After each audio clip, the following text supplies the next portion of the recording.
This week, Narinder Kaur stuck the boot into Lucy Connolly. If you don't know her, Narinder Kaur is the former Big Brother contestant who's since made a career out of calling everything racist and is mainly famous for reporting Lawrence Fox to the police for an incident that left Lawrence with a nasty gash on his internet browsing history. And Lucy Connolly is a British mother who is sentenced to 31 months in prison for a tweet, because this is Britain. There's an unpleasant, cruel streak on the left, a tendency to revel in the suffering of their opposition. Maybe it's a technique to keep everyone in line. Look how they turn like wolves on anyone in their ranks who steps out of line on an issue, like J.K. Rowling supporting women's rights over the rights of men to pretend that they're women. Or maybe it's because the left are so convinced that they're right, that they're morally superior and have a monopoly on kindness, that any target of their cruelty is deserved. Lucy has become a bit of a cause célèbre on the right on account of her obviously being used as a massive example for any other native Brit who might be thinking of getting angry about horrible crimes committed by imported choir boys. Now she's released, she's doing media interviews, including this one with Dan Wootton.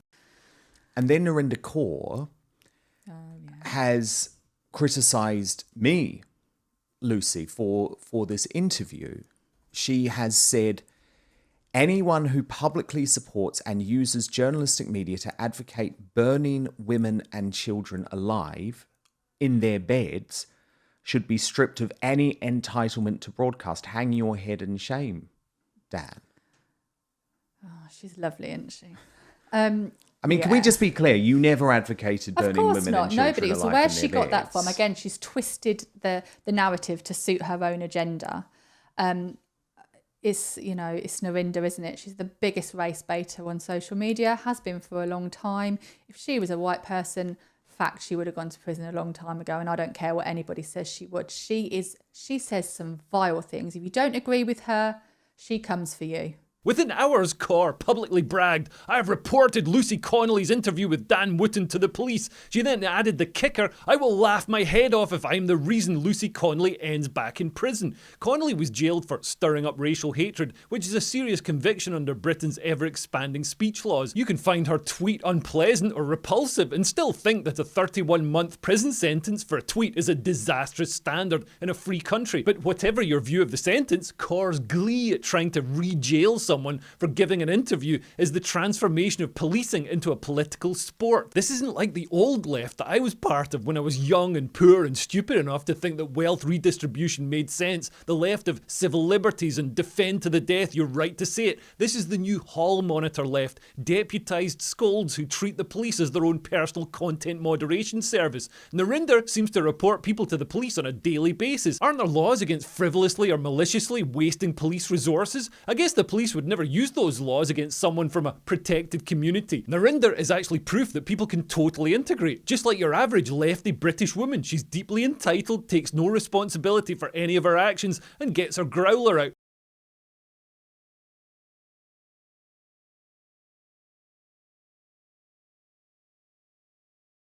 Honestly, if someone calls you racist, this is the only response. I think that's the Eurostar. Yeah, I'm not really getting sort of, like ravished by war vibes from this guy. He seems more like sort of Gap here. He's going to get on the Eurostar, come to Britain, and he's going to claim asylum, and we're going to let him.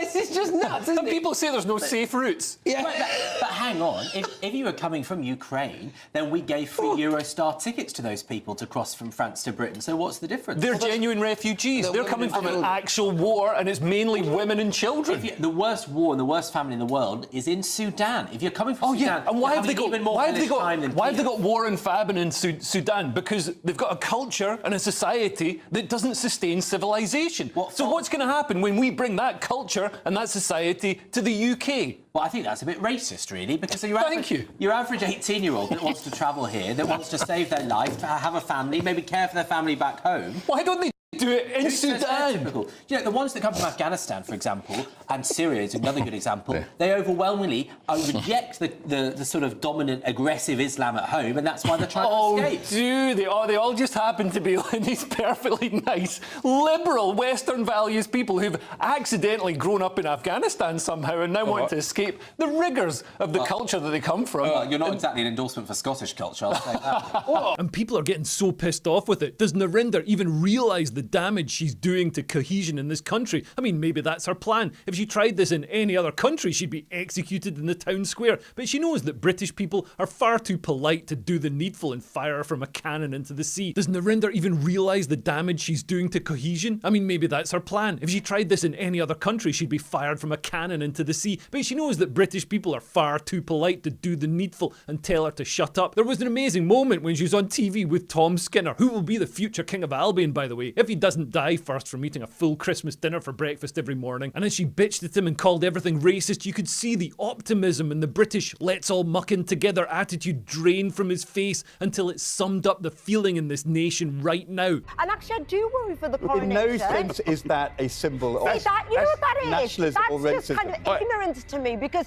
you're waving it around, and I feel it's Don't start with me. to people. Listen, look, I'm proud to be English. I'm coming here to say that. Yeah, there's a million things. Like, I don't think that just because of a few wrong uns that are far right. It's not few wrong uns. It's a lot. Listen, the majority of people, should be able to be proud of where they come from. Like, They should. We ain't letting them take I it don't away think you from should us. encourage nationalism. we are. You should We are encourage. proud. We've had Brexit, Windrush. There's a lot that actually the younger generation.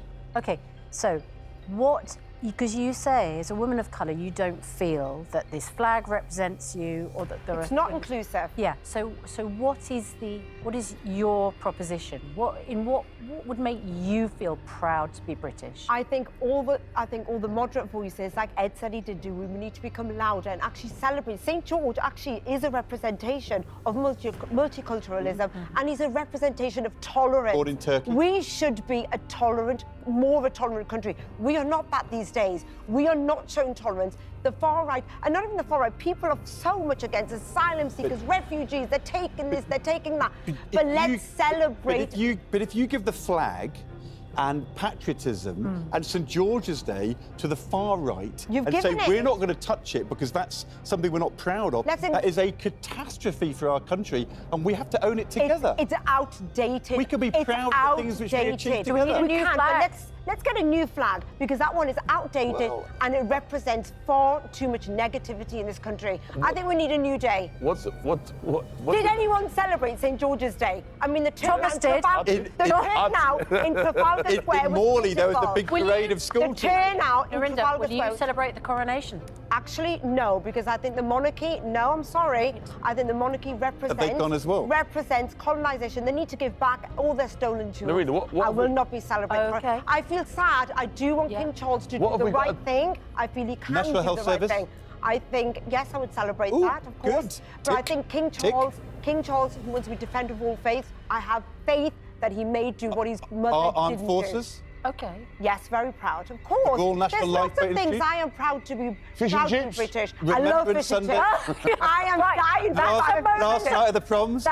No. Oh, come on! Unfortunately for Narinder, she's not in the best place to accuse people of racism, because some old tweets resurfaced where she calls Pakistanis pedos and calls for them to be beaten up and sent home, and encourages rioting. Oh dear. I'm still convinced that Narinder is funded by some sort of shadowy far-right accelerationist group to make people racist. Narinder wasn't the only one demanding that Lucy Connolly be sent back to prison for the crime of sitting at the table talking. Lefty commentator Femi Oluwole, with the emphasis on the Wally, is a man who's made a career out of being a virgin. Well, he called her a terrorist, and all the Palestine flag rainbow people puffed their performative outrage. This FUD said, given how Lucy Connolly has shown no remorse in her many media interviews, she needs to be recalled to prison. And over on Threads, which is basically Twitter before Elon took over, all the good, kind people are being their goodest and kindest, like this one saying, I really hope she ends up back in prison. But fair play to Owen Jones for saying, we need to stop using jail to deal with political and social problems. That's right, Owen, she shouldn't have been sent to jail, and she should instead have been given 3 wishes that the UK government has to carry out. I agree, maybe your new ADHD medication is working. And lefty journalist Kenan Malik said, as vile as Lucy Connolly's tweet was, she should not have been imprisoned. There is, though, nothing becoming in the praise now being showered upon her. I think I know what he's talking about. I read an interview with Lucy in The Telegraph where she was applauded for her kindness in sponsoring a Nigerian family to become British citizens, which is, frankly, appalling behaviour. But lefties need to notice this. If you're being outflanked on civil liberties by people who are one missed sandwich away from being communists, maybe you should have a look at yourself. Narinder's behaviour isn't courageous, it's performative cruelty. The thrill of using state power to hurt someone you despise messages with a screenshot to prove you did something. It's not just cruel to Lucy, it's cruel to her daughter, who's already been denied a mother for a year. Do these people ever consider that the weapons they create and use might be used against them? Once you normalise, report the interview to the police, you've handed every faction a loaded weapon and told them to aim it at each other's mouths. When I was at school, we were told to sort our own problems out and not to go running to teacher. And there was a reason for that. Appealing to authority hands power to authority. Now we've got a generation of adults who are told to go running to teacher about any name calling, as they call it a hate crime. And the left all think they're so morally pure, so they never question their own behaviour. As C.S. Lewis said, of all tyrannies, a tyranny sincerely exercised for the good of its victims may be the most oppressive. It would be better to live under robber barons than under omnipotent moral busybodies. The robber baron's cruelty may sometimes sleep, his cupidity may at some point be satiated, but those who torment us for our own good will torment us without end, for they do so with the approval of their own conscience. Anyway, thanks for listening. I've been Leo Kears. Bye. Bye.